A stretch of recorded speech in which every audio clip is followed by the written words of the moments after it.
अस्सलामु अलैकुम वरहमतुल्लाहि वबरकातुह। हामिद व मुसल्लियन अम्मा बाद। हम अपनी तमाम ज़रूरतों को लेकर के अल्लाह रब्बुल आलमीन के हुजूर हाजिर होते हैं। हम उसी को मुश्किल कुशा हाजत रवा समझते हैं। हर परेशानी में, हर मुश्किल घड़ी में काम आने वाली ज़ात अल्लाह ही की ज़ात है। लेकिन दुआओं के आदाब में से एक चीज़ कभी ना भूलें, जब कोई चीज़ अल्लाह ताला से मांगें तो पुख्ता यकीन और इरादे के साथ मांगें और ये यकीन रखें कि अल्लाह रब्बुल आलमीन आपको देगा।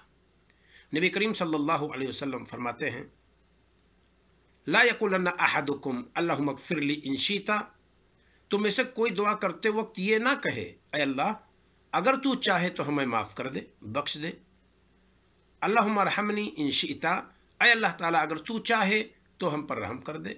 नहीं, बल्कि जब बंदा मांगे तो लियाज़िमिल मसला, चाहिए कि पुख्ता इरादे के साथ जो चीज़ मांग रहा है, यकीन के साथ जो चीज़ मांग रहा है उसको मांगे।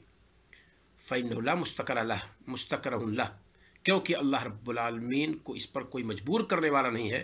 या यह कि आपका ये मांगना, आपकी ये दुआ अल्लाह ताला के हुजूर आपका सर बसुजूद होकर के मांगना, ये अल्लाह ताला को नागवार नहीं लगती है, या अल्लाह रब्बुल आलमीन इसे नागवार नहीं समझ रहा है। अल्लाह रब्बुल आलमीन आपकी दुआ से खुश होता है और बंदे मांगे तो नाराज़ होते हैं, पर अल्लाह खुश होता है।